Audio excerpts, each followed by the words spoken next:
de resto, baseou-se também num comunicado que veio do Banco de Portugal em julho, em que o Banco de Portugal dizia, justamente em comunicado, que não deveria haver grandes problemas com a não exercício de provisões para o caso do BESA. O Banco de Portugal, o Vítor Bento acabou por deixar aqui o Banco de Portugal também numa situação por explicar. Eu acho que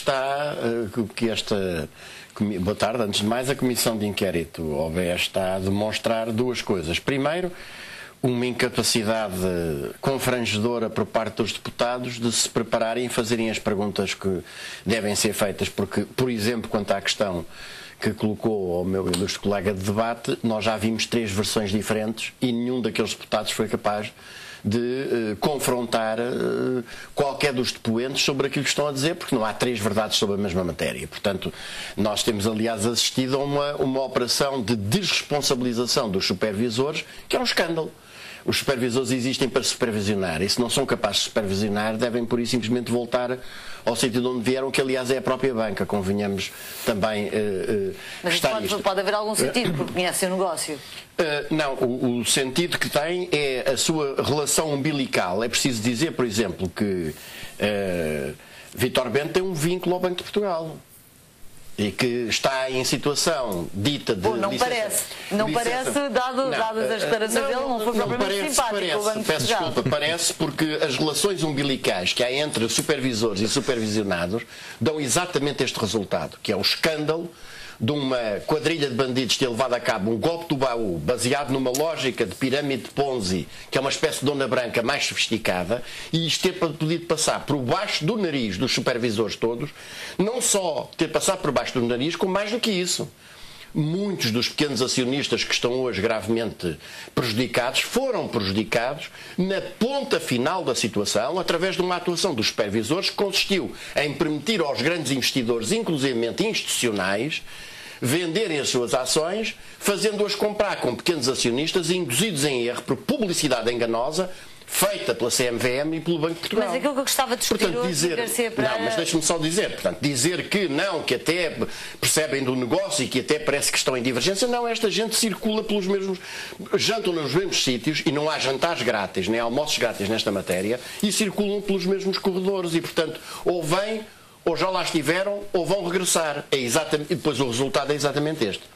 Serra, mas se me permite, só para dizer que a surpresa de um quadro superior do Banco de Portugal ou de um administrador, digamos, nomeado com o agrément, porque este foi convidado, é preciso não esquecer, Vítor Bento é convidado por Ricardo Salgado. Esse exemplo da excelência e da transparência na administração bancária. E a pretensa surpresa sobre aquilo que se passou, perante quer os dados que já se conheciam desde o final de 2013, perante a aprovação do mecanismo de resolução bancária ao nível da União Europeia, evidentemente que é uma história para enganar incautos, mas não engana mais ninguém, porque como é óbvio aquilo que foi feito naquela noite das facas longas entre 31 de julho e 3 de agosto foi substituir o regime legal em vigor da recapitalização bancária por um regime de resolução. Então Garcia Pereira defende que a solução devia ter sido a recapitalização? Exatamente, devia ter sido a nacionalização, sem o pagamento de um único cêntimo, visto que o grupo está falido. Agora, este mecanismo da resolução, é preciso dizer isto, agora pela primeira vez, as vozes próximas do Governo, depois de terem jurado a pé juntos que nem um cêntimo sairia do bolso dos contribuintes, já são forçados a reconhecer que vai sair do bolso dos contribuintes. O mecanismo da resolução significa apenas uma coisa. A nacionalização também custava dinheiro? Não custava, porque era sem o pagamento de um único cêntimo, visto que o grupo está falido. Com este mecanismo, o que acontece é que os bancos, convém recordar outra vez, os bancos meteram no fundo de resolução até agora 700 milhões de euros. E o resto foi metido com fundos do Estado, que por sua vez também tem o aval direto a 3.500. Já agora convém não esquecer isto, que a gente vai ultrapassando nos fóruns económicos e bancários, vai-se falando para diante. Estão a vencer neste momento, deixe-me só terminar a dizer isto, estão a vencer neste momento, entre dezembro deste ano e janeiro do próximo ano, isto é, dentro de um mês e meio, 3.500 milhões de euros de obrigações que o Estado deu o aval para o respectivo cumprimento e que eram do BES e passaram para o novo banco. Que se não for assegurado o respectivo cumprimento e toda a gente olha para o novo banco e vê que não é o Estado que vai ter que pagar, isto é, são os contribuintes. Olhemos para o Fórum de Banca ontem do Diário Económico. Outra das questões que se colocou aprendia-se com o financiamento à banca.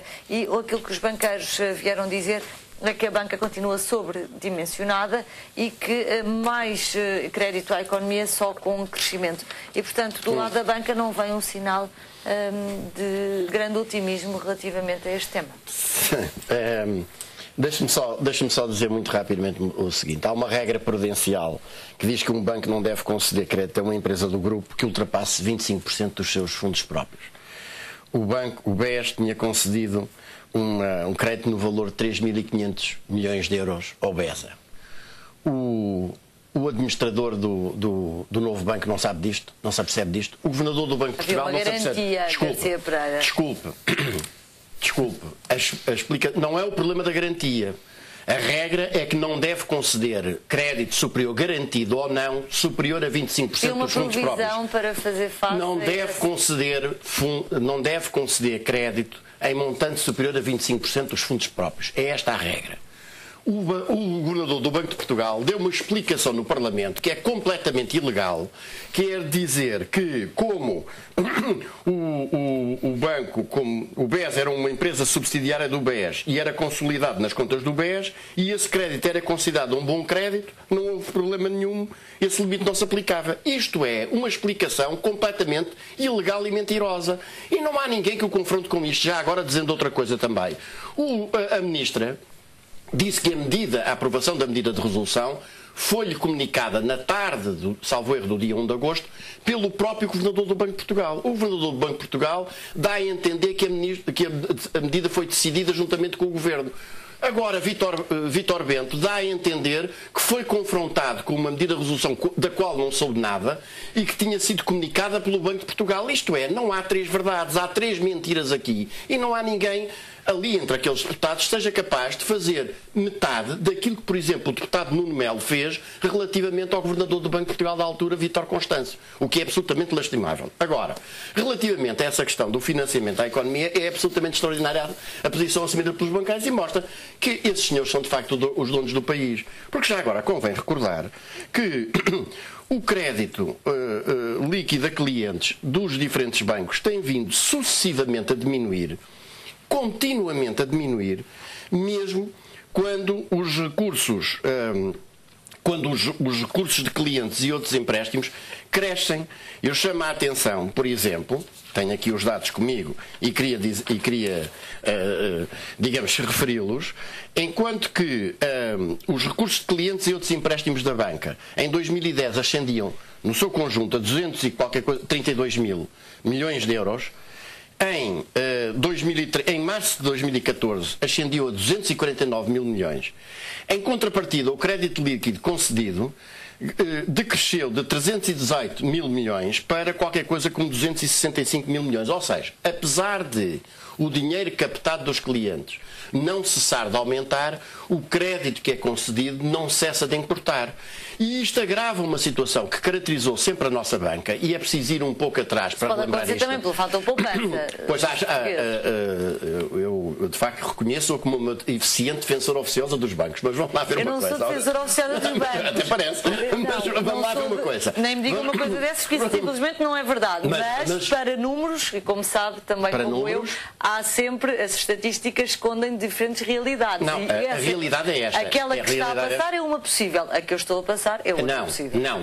Não é outra possível, porque o que está aqui em causa é nós termos tido uma banca que era de facto das bancas mais fortes, digamos, ao nível da Europa, com uma economia das mais fracas. O que significa que nós tivemos uma banca que se viciou no jogo de ir buscar dinheiro muito barato ao Banco Central Europeu e a emprestá-lo por taxas de juro superiores 4, 5, 6 vezes àquela que recebia o dinheiro, não tendo nenhuma perspectiva de investimento no desenvolvimento do país. E, portanto, quando quando este negócio se torna mais difícil, ainda assim os lucros não deixaram de ser absolutamente fabulosos e a banca, em vez de se ter recapitalizado, distribuiu pelos acionistas. Portanto, a descapitalização de que a banca se queixa neste momento, apenas ao facto dos absolutamente fabulosos. É porque nós esquecemos dos números.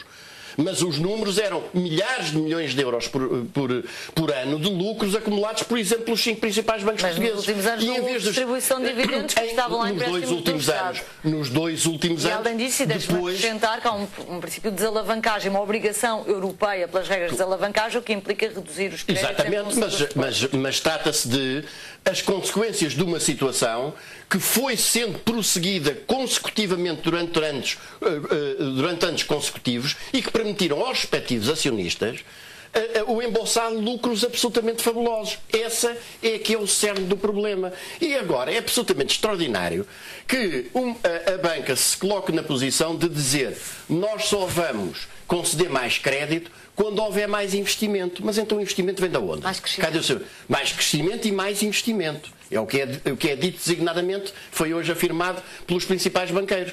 Ora, em todo o caso, eu queria afirmar o seguinte, também me parece importante salientar o seguinte. Como é óbvio, o desenvolvimento da economia e as empresas precisam de algum investimento, mas precisam, sobretudo, de ter quem compra os respectivos produtos. Isto é, um país que está completamente na miséria, evidentemente que as empresas o que necessitam é que as pessoas tenham poder de compra para comprar os respectivos produtos. E isso, enquanto tivermos as políticas de austeridade que condenam o país ao empobrecimento total, é evidente que não há saída para a situação atual.